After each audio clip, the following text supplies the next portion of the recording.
Hi everybody, this is Rich from the Rich Maxwell channel. Welcome back to my channel. If you're new, this channel is about drones and photography. Most of the photography I do, or well, all of it really, is on Sony E-mount cameras. So I'm onto my third Sony E-mount camera now, the Sony A7RIII, which means I'm having to get rid of my Sony A7 Mark II. Now, if you've watched my channel before, you might have seen that I've done a couple of other videos about the Sony A7 Mark II in 2020 and how it compares with other cameras, whether it's still worth getting. So as I come to the end of the road with the A7 Mark II, I thought I'd just put this video together to share with you guys my final thoughts on it and answer that question, is it still worth it in 2020? So the Sony A7 Mark II, I think it's released around 4 or 5 years ago now, so it's a pretty old camera, but don't let that put you off. It's still a very good camera, and in terms of its price now, it's available in the UK for around about £700 brand new. I've seen it.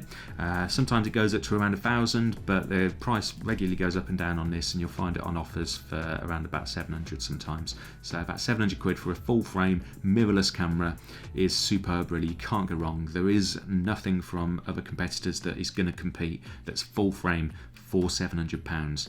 Canon and Nikon full frame cameras you're looking at well over £1,000 for. So that's a plus straight away for the Sony A7 Mark II, its price. And also the great thing is it's the Sony E-mount lens type system, which is their current lens system. And the E-mount lenses, initially when this launched, there wasn't a lot around, there wasn't a huge amount of options, but there were new E-mount lenses coming out all the time, and they're specifically a lot of them designed just for the full frame Sony cameras, and they're ultra sharp, really good camera lenses with fast autofocuses and really quiet autofocus. So you get access to that E-mount system, which is growing all the time, and I'd say some superb lenses available. There's third-party manufacturers like Tamron putting together great glass, which is incredibly sharp. I would say that these Tamron lenses, these zoom lenses like this 28-75 and the 17-28 that I'm filming on right now, they're almost as sharp as primes. They're absolutely fantastic lenses, so that's a great reason to get a Sony camera of some sort in 2020 on its own. And the Sony A7 II then, another thing that I love about it is the image quality. This was my first full frame camera, and the detail that you can pull out in the raw images from this in Lightroom and Photoshop is just incredible. You can really sort of change colors, color correct things, and be really creative with your editing and put together some great images with it. The only drawback with the A7 II for photography is that the autofocus is a bit slower, and it doesn't have the continuous eye autofocus that you get in newer cameras like the A7RIII. But it does have, in the single autofocus, it has eye autofocus, but I wouldn't say it's that amazing. It's okay, but the continuous autofocus is really what you need in the eye autofocus for it to be effective and usable. Regardless of that, it is generally good. The autofocus is reliable with the E-mount lenses, and if you want to do landscape photography, you'll quite often want to do manual focus anyway, so you can pick out what you're focusing on in the image. And when you do manual focus on an A7 II, it's really easy, as you get the kind of like red markings of what's in focus in the viewfinder or in the monitor on the back, so that is great. Another advantage to it being a mirrorless camera is what you see on the camera at the back is how the image will come out. So DSLR, you're never quite sure how it's going to expose and whether it's right until you've took the picture, and then you can look at it in the viewfinder, see how it's turned out. But with a mirrorless camera, what you see on screen is what is going to be picked up by the sensor when you press the shutter, unless of course you turn the option off in the menu settings of the live view display thing. But yeah, you'll have it on by default, so not an issue hopefully. Another thing I love about it is you can control this remotely, so that's been really handy when I used to do videos on it, as I could frame myself and autofocus on myself and set up the exposure and everything by controlling it from my smartphone. So even though it didn't have a flip-up monitor, you just set up a flip-round monitor to see yourself. You just set up the connection on your phone, and then you can see yourself anyway. So that's a great feature of Sony cameras in my opinion. Another thing that's great about the A7 II is you get in-body image stabilization, which you do not get in a lot of the Sony crop sensor cameras, such as the A6300 over here. If you want IBIS in the crop sensor E-mount cameras, you've got to go all the way up to the A6500 or the A6600, which are pretty pricey. So the A7 II at £700 is going to give you that IBIS, which means you can go slightly lower on your shutter speeds for photography, and in video it will just smoothen things out a little bit when you're using non-stabilized lenses. So that's a great feature of the A7 II.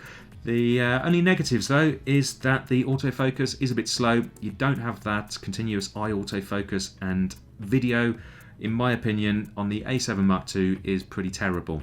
It only does 1080p. It does that at 50 or 60 frames per second though, which is great, but the 1080p footage is just not really up to standard. It's a bit blurry. It gets a lot of that moire, which if you wear something like a stripy top or something, is really going to come out and just distract from your video footage and make things look terrible really. And the color grading, it does S-Log2, but I found that it was really difficult to get colours just right on this. I found that skin tones were a bit too pink and a bit too red and just didn't look right, no matter how much I tried to colour correct. So that was the reason that I actually bought the A6300, because I wanted 4K video footage and yeah, just better quality video for my YouTube channel. But for photography alone, taking stills, the A7 II is a fantastic camera. I would keep it as a backup, but I can't really afford it now. I need to really pay for the A7RIII and be able to justify to my wife that I'm going to be selling gear to make way for the A7RIII, which I've already bought. So yeah, if I kept this, I might be in a bit of trouble.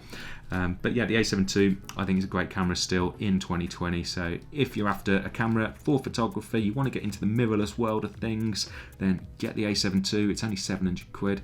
And after a while you can upgrade then to the other E-mount cameras. There's plenty of choice out there. There's the S series of cameras like the A7S, S2 and the upcoming S3, more for video, and then the A7R cameras, more for the high res images, and then just the A7 III, which is the fantastic all-round camera. So it gets you into a great system, and there's always loads of new releases coming out from Sony, so it's an exciting system to be in, and they are really competing very heavily with the likes of Canon, and I think they're even beating Nikon these days on sales. So they're effectively the number 2, I think, in the camera world now. So yeah, the A7 II definitely worth considering in 2020 if you're after a full frame camera and you don't want to splash out over 1,500 quid, 2 grand on a camera. You can get this for about 700 quid and you'll get some great images that will look professional, and yeah, you could easily sell on stock footage websites or do professional jobs with. So I think it's a great camera, highly recommend. So I hope the video has been useful and interesting, but this is probably the last that you'll see of my A7 II on this camera. So bye for now, little A7 II, and hope you all have a great day, everyone. If you like the video, give it a like, give it a comment, and subscribe for more videos. See you all again soon.